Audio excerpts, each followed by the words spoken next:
Welcome to Making Memories. I'm Linda Wright at Randolph-Macon College. Today is May 22nd, 2024, and today I'm interviewing Phil Stanton, Director of Sports Communications. Welcome, Phil. Linda, thank you very much. Happy to be here. Good. Well, to get started, why don't you tell us a little bit about your background, where you grew up, and education, and lead us to how you came to Randolph-Macon. Well, I grew up in a small town named Chillicothe, Ohio, which is about 45 miles due south of Columbus. Went undergrad and grad school at Ohio State, and was in the statistics department there. And I had an uncle who had taught at Salisbury, and he always told me, he taught math at Salisbury, always told me how great a teaching profession was. And I never liked talking in front of groups.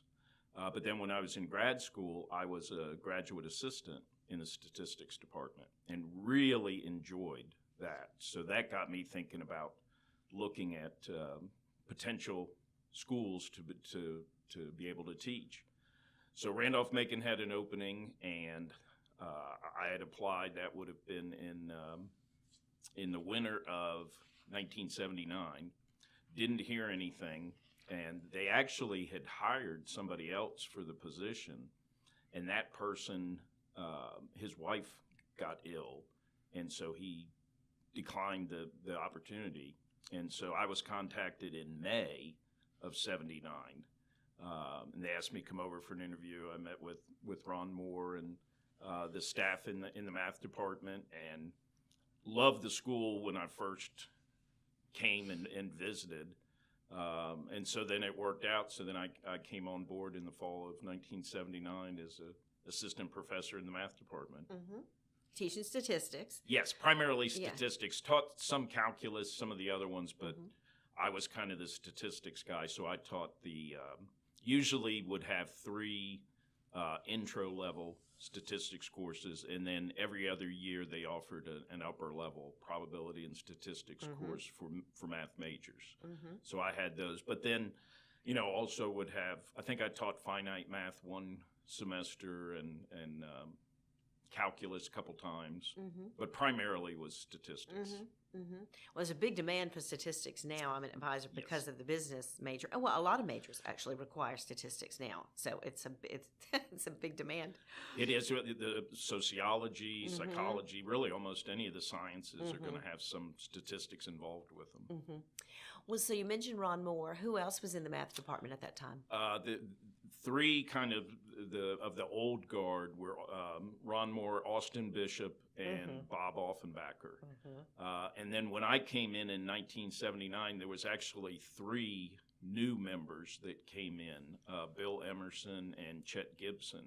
Chet was an alum who came back to teach. So there was 6 of us in the department, 3 that had been there a while, and then 3 new ones.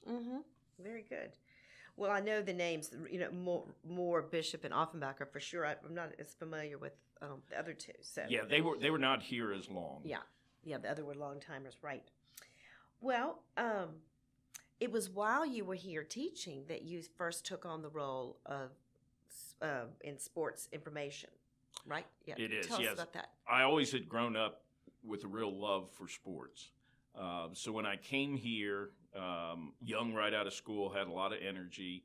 I was lucky with the intro statistics classes. We used the same textbook all 5 years that I was here to teach. So once I had my notes set that first year, I do some slight adjustments semester to semester, but the basics were right there. So I had a lot of free time. So I got to know some of the folks in the athletic department, and started doing public address for games. I ended up becoming the faculty representative for the athletic department. But at that time, they had sports information director just as a part-time position. In 79-80, that was the sesquicentennial for the college. So Jim Jump he had a half-time position as director of the sesquicentennial activities, and then the other half was as sports information director. And then the second year, 80-81, Mike Donovan was assistant basketball coach, men's basketball coach, and he was sports information director. So after those 2 years, Mike left after that year, so they had asked me if I would consider doing it. And that was kind of a shift. The first year that I was teaching, the college had passed a rule that you had to have a PhD to get tenure. And when I got out of college, I was very happy to be done with classes and just was not excited about the thought of going back to work on PhD. So I knew I was going to be limited in how long that I could teach. And so at that time, you could teach a total of 7 years, but they would make a decision after 5. So I kind of knew that the 5 years was going to be my window for teaching, but I kind of got bit by the athletic bug and had a whole lot of fun doing the sports information work. Yeah, well, that's great. Well, I'm glad to have some timeline on that, because I know for a long time there were tenured people with masters and that kind of thing. So when you came, it was under sort of one rule, but then the rules changed, I guess. Well, coming in, I knew that's what it was. In, yes, so coming in, starting in the fall of '79, any faculty that came in then, they had to have their PhD. To go through tenure. And of course now we have different levels of faculty that we didn't have at that time. Yes. Yeah. All right, well, very good. So you mentioned Mike Donovan, who was assistant basketball coach. You want to talk about some of the coaches and staff people during the time in those early years? I think would love to hear some of those stories. Athletic director and it was a really fun group of coaches. They got along really well, supported each other really well, and at that time, a lot of the coaches coached multiple sports. A lot of them that were coaching in the fall also did something in the spring. So when I came on board, Hugh Stevens was the baseball coach and the athletic director. A really, really interesting man. He was quiet, but he demanded excellence from his players, and he didn't have to yell at them, but if he would just give them a stern look, that got the point across to him. He was one that was really strived for the players to perform fundamentally, just, be able to field ground balls, pitchers throw strikes. So he just was really, really big on those small details, that all the players take care of those. A very effective leader as athletic director of the department. A lot of different personalities, but even as athletic director, he kind of had that calm demeanor to him that things weren't going to rattle him. So I was really fortunate that I got to spend 2 years with him. He retired in 1981, and then he did stay on part-time as an assistant baseball coach, so he still stayed involved for a few years. Ted Keller was the football coach when I came in. He was one little more fiery than Coach Stevens. Had a lot of success, and even then it was Ted had played here in the early 50s. Had a lot of contacts with former players who had played with him and then those that he coached. So there was a real good sense of community with the alums, kind of that network with the alumni. And then in 1981, Ted ended up taking over as athletic director. So he retired as football coach, and then Jim Blackburn, who had been an assistant, ended up taking over as head coach. And Ted was one that, in talking about coaches doing multiple jobs, he also was the golf coach. And then Jim Blackburn was also the men's lacrosse coach early on. And then Jim really was similar, kind of kept the program going the way that Ted had it going. The ODAC formed in 1976, and so that was really the primary goal is you wanted to win ODAC titles. And then while Coach Blackburn was leading the program in 1984, they ended up winning the ODAC with a 9-1 record and made the playoffs for the first time. So that, I think, was a really big step for the program to be able to not only be relevant in the state, in the region, but now it was, bursting back onto the scene as a national power. Men's basketball, Hal Nunley was the head coach. Through that time, Coach Paul Webb had left in 1975 and gone down to Old Dominion.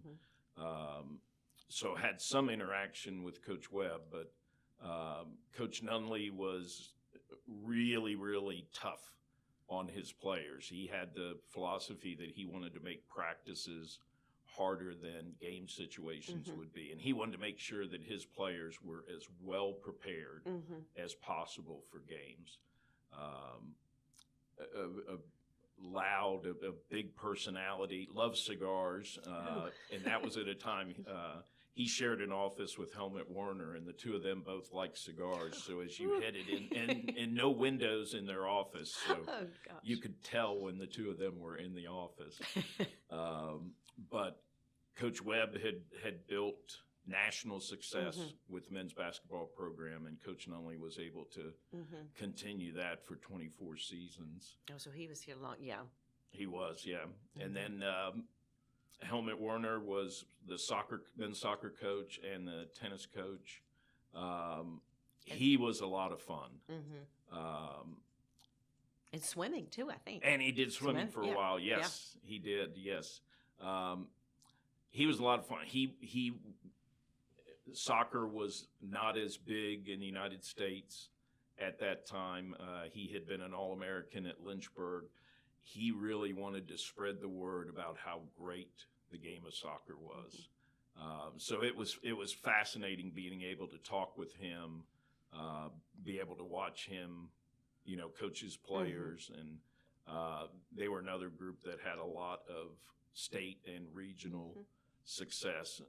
And his personality, he knew all of the coaches, throughout the region. I'm sure he knew a lot of them all over the country, but he was a lot of fun to work with.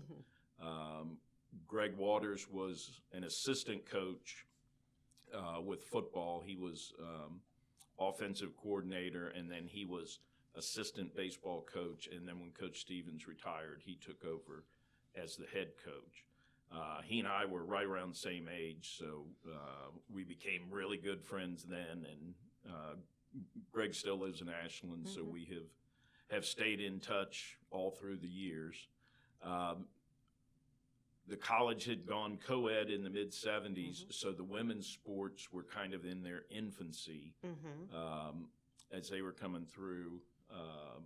Rachel Anderson was the first full-time women's coach who came on, so she had tennis. She also oversaw the cheerleading program. And then the first year that I was here, Linda Lurch was brought in as field hockey, women's basketball, and women's lacrosse head coach, which that's hard to imagine today that somebody would have all three of those. But she had all three, and then from here she went and became the head women's basketball coach up at Cornell. And so she was up there for a while. And then that led to Carol LaHaye coming, and then she had basketball. She also had lacrosse for a bit. I think one season she may have had women's soccer as well. But she came in, and then she's won also. She was similar to Coach Stevens, that she was, kind of that quiet.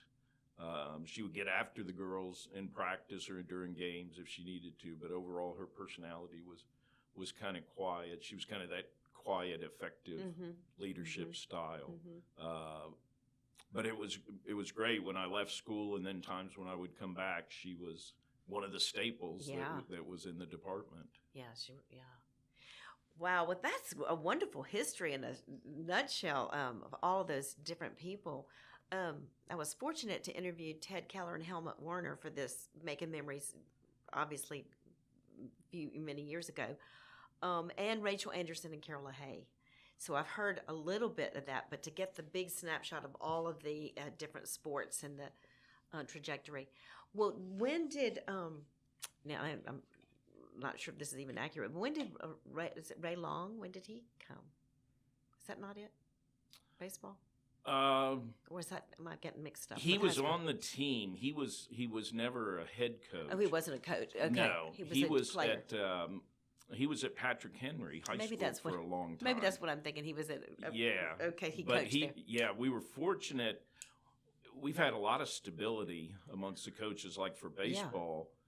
Coach Stevens came in 1949, and we've only had 3 baseball coaches since then, because Greg Waters succeeded him, and then Ray Hedrick played for Greg Waters, and then he took over 20 years ago. Yeah, so Ray Hedrick is the one who's been here so long. Correct, yes, he's been here for 20 years. Yeah, that is really great stability for building a program. And if you want to give a shout out to the team for this year, this would be a good time to do it, I guess. It is, yes. They won their 2nd regional title this past weekend, and we are fortunate that they'll be able to host a super regional series this weekend with Adrian from Michigan. So it's the first time that we've had NCAA baseball on campus. So another big step for the program. Yeah. And for Randolph-Macon to get this, NCAA attention through the last, I've been here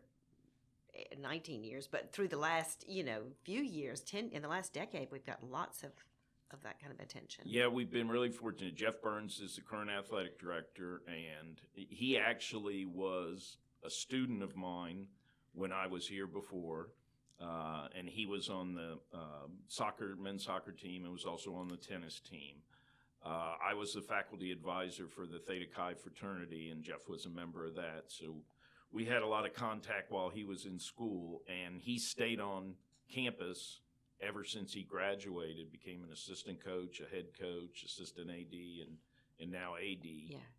But he, along with Dennis Canich, prior to him, had hired really good people as head coaches. Ray Hedrick and Pedro Aruza have both been here 20 years. I think Kevin Profit and Bill Rogers have both been here a little over 20 years. I think they may have both been 21 years. So we've had some coaches that have had some long tenures. But Jeff has the leadership style of, he wants to put good people in their position and then let them do their jobs. And that has been very effective. Well, those long tenures are so great for building a program. I mean, you think that in coaching, I know in D1,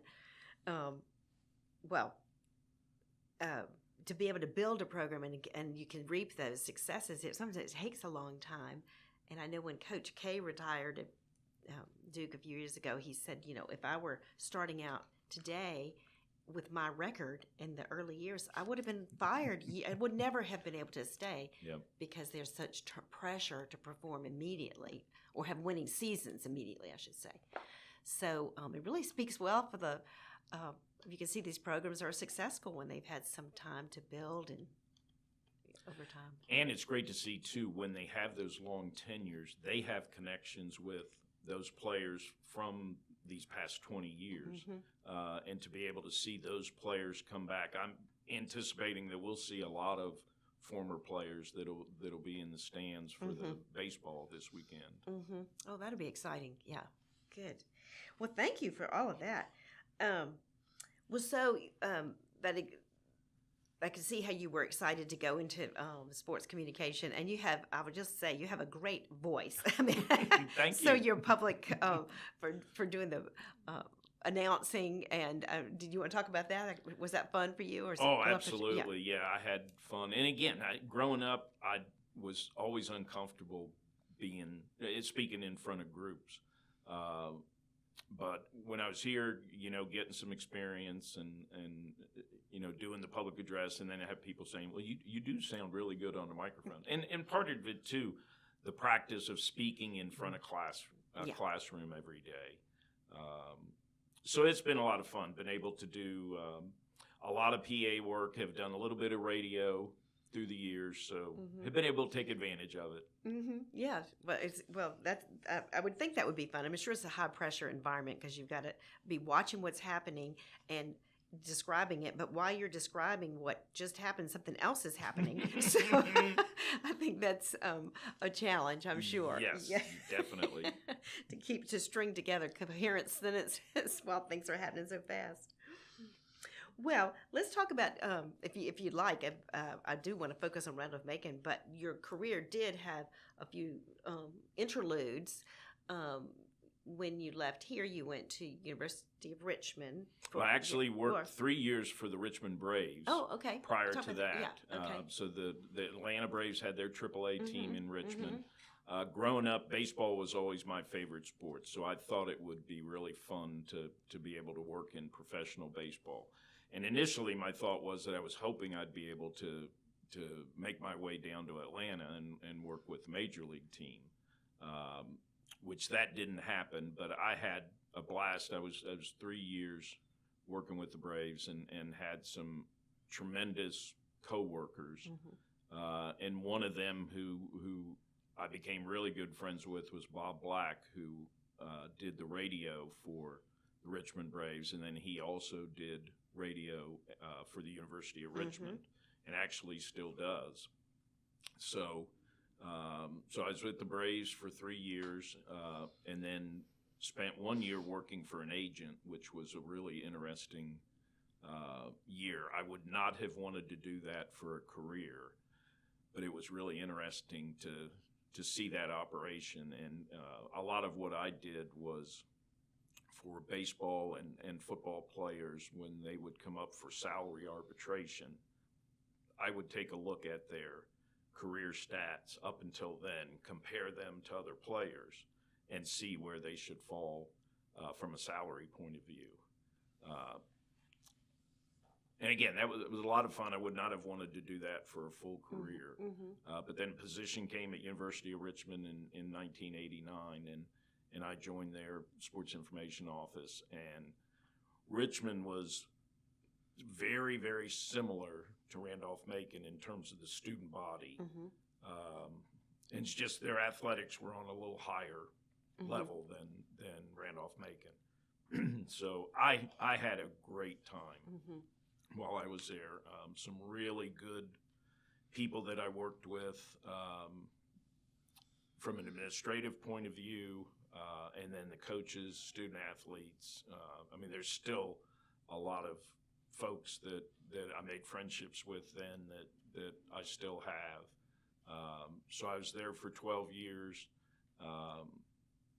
And then shortly after that, probably after a couple of years, then I went to VCU for 4 years. Sports communications still. Yes, yes. And very different setup there, but really enjoyed it as well. And it was funny when I was at Richmond. There were some of their fans that thought that the VCU players were all thugs, and I got down there. Kids were wonderful. I mean, they were college kids, but they were a lot of fun. So I really enjoyed the time that I was down there. And then after I left there, a friend of mine, Sean Ryan, he and I had started College Baseball Insider website in 2002, which covered Division I college baseball. Sean had played baseball at Richmond, and we had become good friends, stayed in touch when he left, and there was just a real need for some better coverage for Division I college baseball. So we initially thought we were going to do a printed piece, but everybody we talked to said, do something with the web. So we ended up shifting to that. So when I left VCU, I was working on that full time. And then position came open at Randolph-Macon in 2013, and Jeff Burns contacted me and asked if I would consider coming back. And when I was here before, the facilities were not as good as they are now. A lot of the alums, I'm sure, will remember the baseball field and the football field overlapped, which the coaches made it work, but it was just a terrible setup for both the sports. So the school had to be able to acquire some land north of campus to be able to separate the two. So they did that with Hugh Stevens Field at Estes Park for the baseball field, and then Day Field, the new version of Day Field, and reorient for it. football. Yes, had to flip it 90 degrees, but Jeff had the athletic department in a really good place. President Lindgren had the school in a really good place, so it was kind of an easy decision to be able to come back. It's really transformed the campus. When I first came, it was the old Day Field with the, with the field going east and west, and but now it's beautiful. All of it is beautiful still, and now with Duke Hall, I mean, just it really is lovely. It was really well thought out with Andrews Hall and Birdsong Hall at both ends, and then I mean, nobody had Duke Hall in the plans, right? But the building fit perfectly. And it's tremendous that with the opening of Duke Hall, prior to Duke Hall, the fall and spring sports had to share locker rooms. So football team, field hockey, everybody, when they were done with their fall season, they had to clean out their locker rooms so that baseball or lacrosse could use their locker rooms. Now all the teams have their own locker rooms, and I think that's just a huge plus for all of those programs. Well, that's awesome. Well, the statistics in sports are just, especially baseball. I think of all sports. Baseball fans love statistics, so I guess that really was a natural fit for you to combine those. And with your, College Baseball Insider. Well, I just want to go back to VCU real quickly.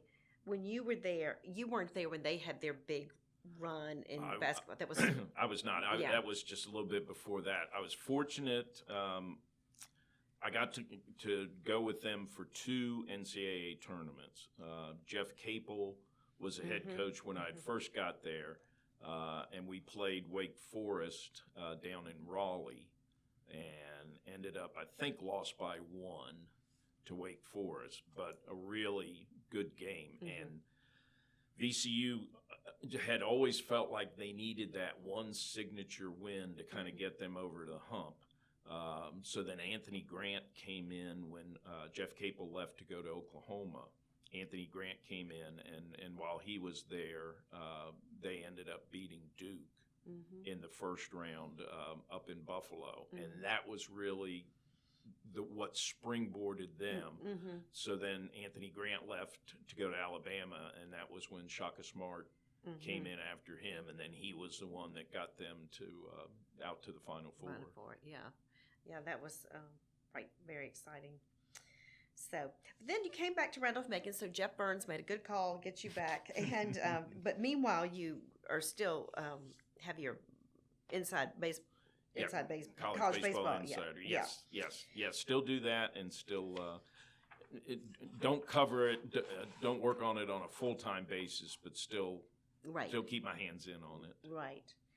Well, I think you've really given us a great lay of the land of all the sports and the people involved, which I love hearing about, because I've heard those names. Yep. Well, some of them, like Jeff Burns, was still here, but I love that, giving us a linear view of athletics at Randolph-Macon from even before your time to the present. Well, what have been some of your favorite things to highlight? I guess it's easy to highlight all the wins and successes, but have there been times when you've had tough things to report or communicate? We did. In 1981, it was my first year as sports information director, and Coach Stevens announced that he was going to retire. President Payne wanted to make a big splash with the new athletic director hire, and there were 3 external candidates and 2 internal candidates. Coach Keller and Coach Warner were the internal candidates. And so there was no hint of who was going to be the athletic director. And we got really good coverage from the TVs. At that time, all 3 TV stations had sports departments. We had 2 newspapers, so everybody was very interested, and they were trying to find out who it was. At the Holiday Inn, that's usually where people would stay when they would come on campus. So they reserved rooms in the names of all 3 of the outside candidates. So we had a press conference scheduled for morning, and Jan Stocker from Wisconsin was introduced as the athletic director, and she would have been the first female athletic director in the state. So it was interesting dealing with everything with the press conference and all. Shortly after she had accepted the position, she withdrew her acceptance.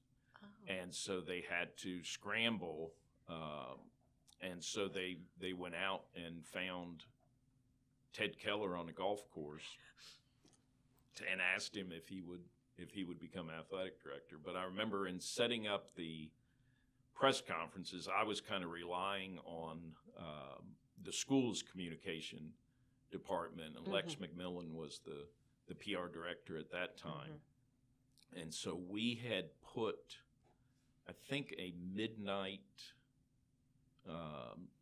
announcement for the athletic director with thought that the paper would have it in the morning. Well, remember Channel 12, Bill King from Channel 12 was very upset with that he didn't have a chance to have it on the 11 o'clock news, that the paper had it, so that was really difficult to deal with, but it was a great learning experience on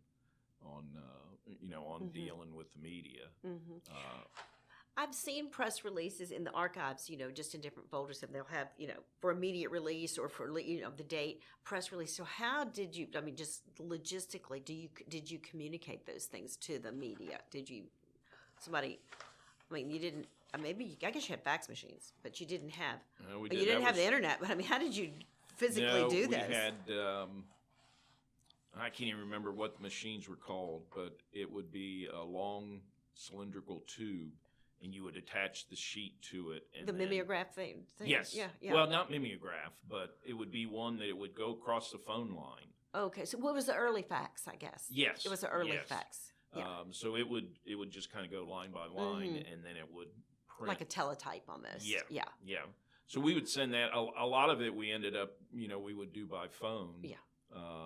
And you would dictate. We still, in the early 80s, we would mail out weekly releases through the U.S. mail for people to get stats and notes, things like that. But usually, if you had something that was coming out pretty quickly, you would just call the media outlets and give it to them. You just read it over like you see. Exactly. Read it over the phone. Yeah. Exactly, and we would do that after games. We would send the box score to Associated Press, and then we would send it to the Richmond Times-Dispatch. But then a lot of times, if the Times-Dispatch was close to deadline, we would just dictate it over the phone. Yeah. A lot of high pressure, especially games, and they want to get it on the news, and and you've got to. The score is one thing, but if you've got to write something really quickly, especially if a game is tight, you can't.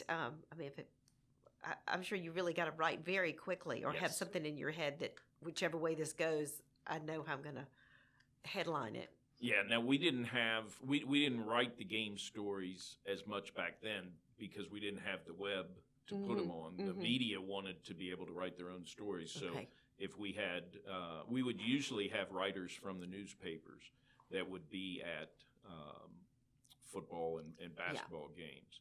A lot of the times, for a lot of the other sports, they might just take a score. If it was a big game, if soccer was playing Virginia or something like that, then they might take a little bit more details in terms of who scored plays, the goals, yeah. things like that. So it kind of varied from sport to sport. Yeah, that's interesting. Well, what have been some of the most memorable or pleasurable things to report on or communicate during your time? Well, the basketball national championship in 2022 was definitely the highlight. Yeah.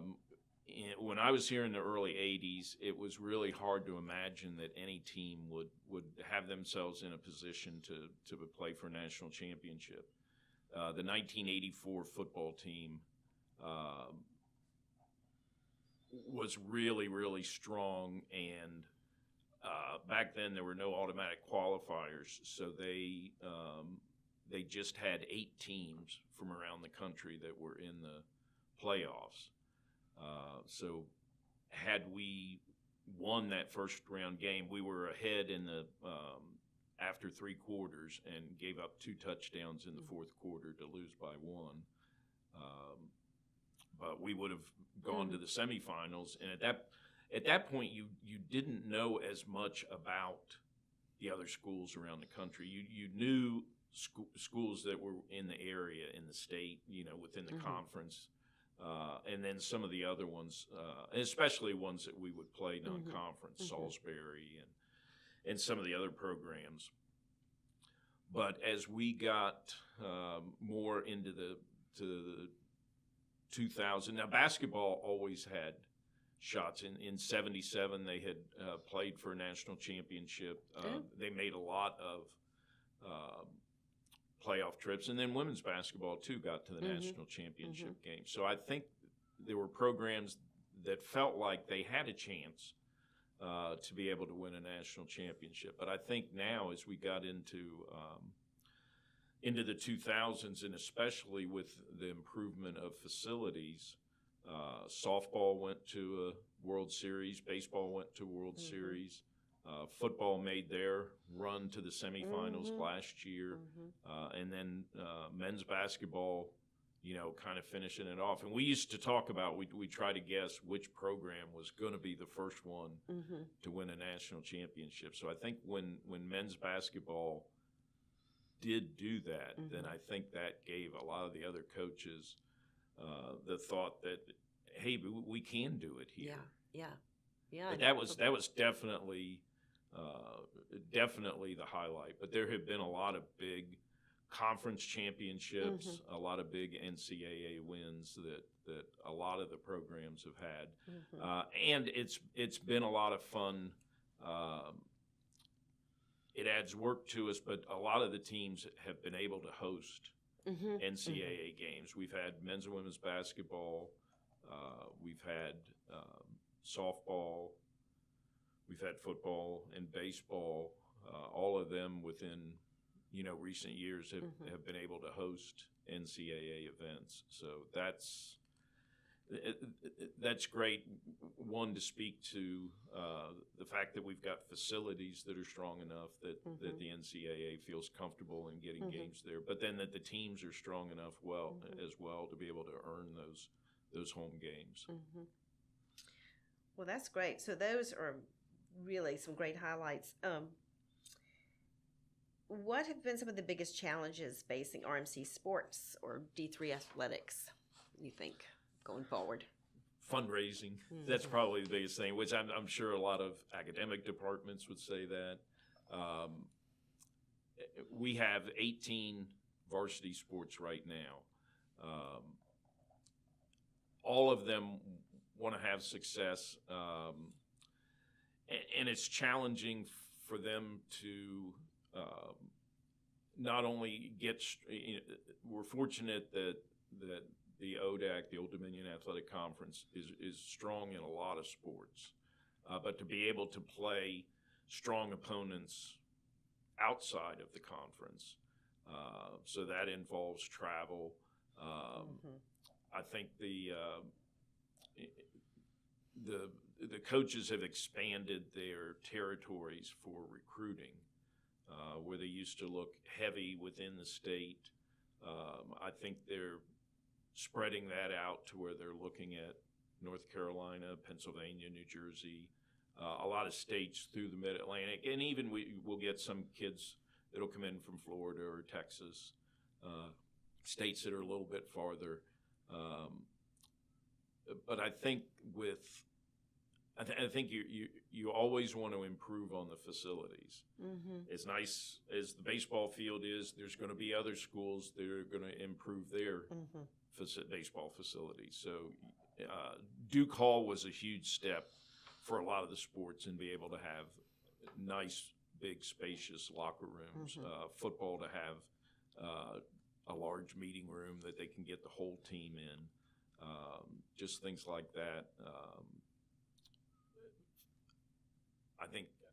I think just kind of overall, just the finances. But we're really fortunate that this school has great support.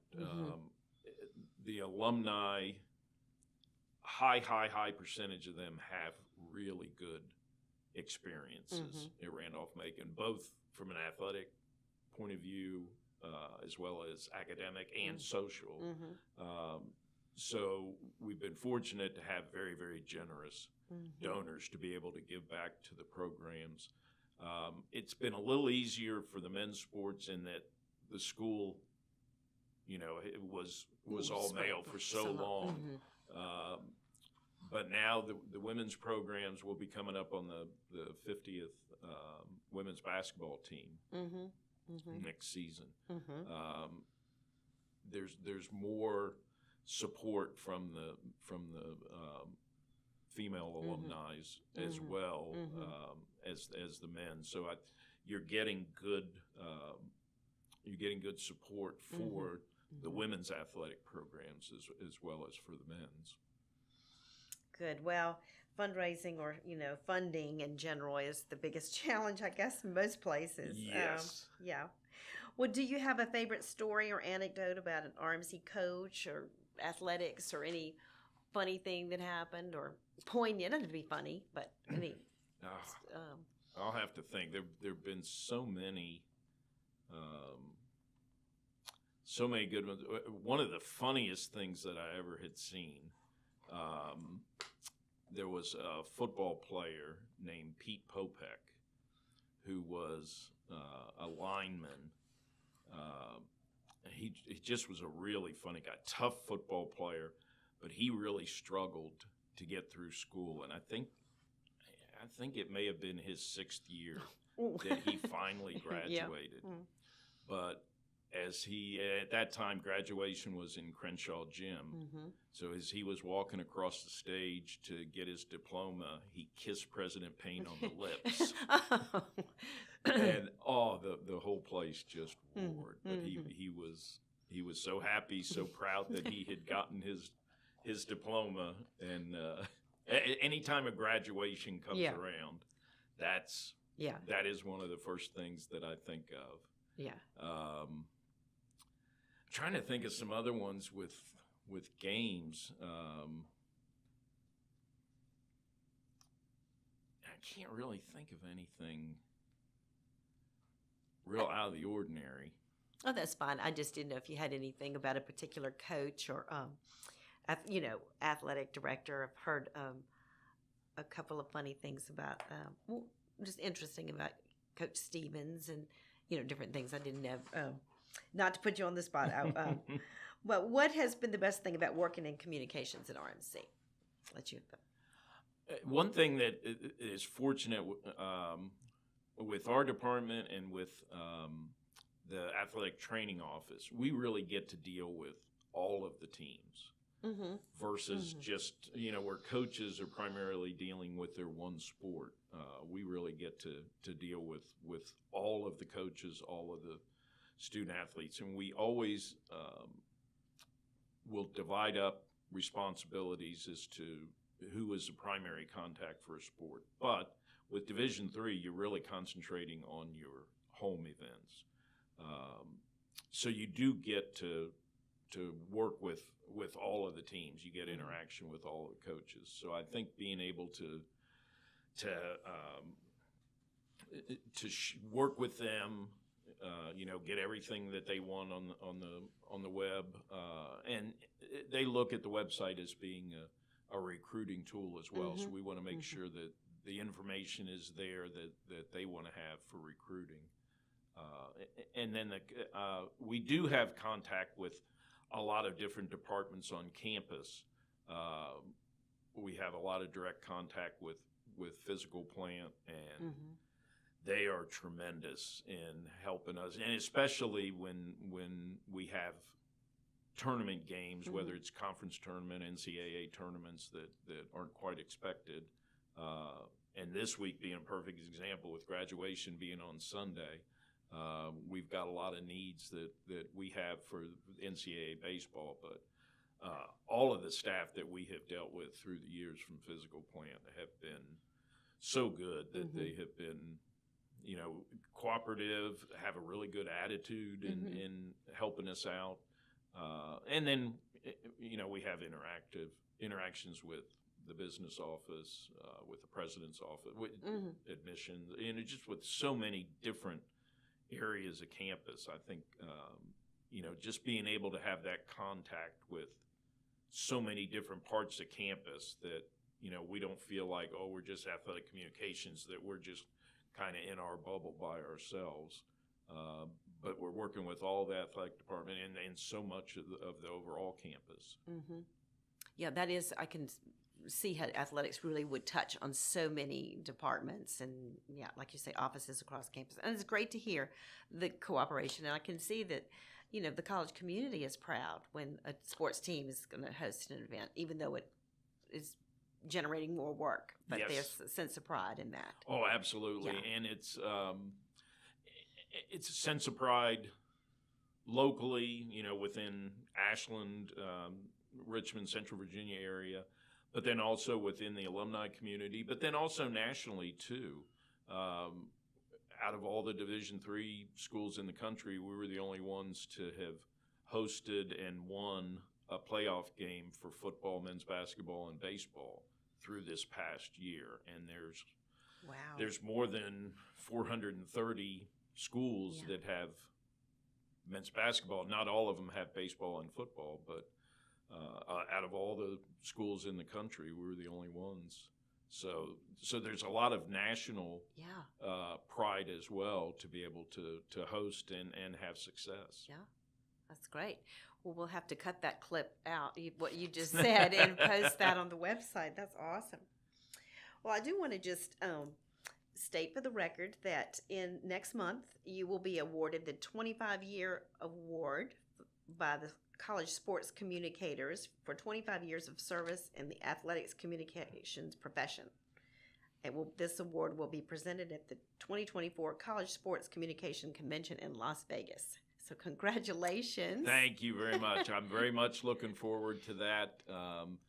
That will be fun to see some folks that I had worked with in the past on the Division I level when I was at Richmond and at VCU.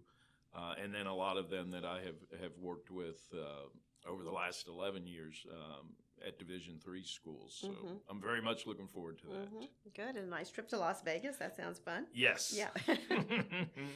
And I also am just going to brag on you just a little bit because you got to do the talking. But I'm going to say this was from Coach Jeff Burns about your honor, your award. This honor is a testament to the years of consistent dedication, professionalism, and leadership that Phil has provided the industry. His value to Randolph-Macon, our coaches, players, and fan base is unmatched within our community. He's an unsung hero in our department, a first-class professional and better person. So, me too. Thank you, Jeff. I appreciate that. That's right. Well, any final thoughts or? I did think of one funny story that I can throw in, and this involved Coach Nunley, and he was one that, like I say, during practices he would try to be, really serious. Guys aren't messing around at all. So on day of games, we would always have a walkthrough or a shoot around where the guys would get familiar. When we would go on the road, guys would get familiar with the facilities. And so we were up at Mount St. Mary's, who was a big rival of ours through the late 70s, early 80s. And we were playing in a tournament up there. And so this was before the second game. So the guys were, I think, shooting free throws, and Coach Nunley was over on the side, and he sat on a table, and the table broke, and he fell to the floor. And so everybody stopped. Everybody wanted to laugh, but they, weren't sure that was appropriate. So Coach Nunley started laughing, and then the whole place just broke up. Good. I guess they want to laugh, but you also want to make sure he's okay before the game. So, yeah, that really broke the tension. Exactly, yes. Well, from the little bit I've heard through the years about Coach Nunley, that doesn't sound like a typical pregame routine. So that is definitely was not. Yeah.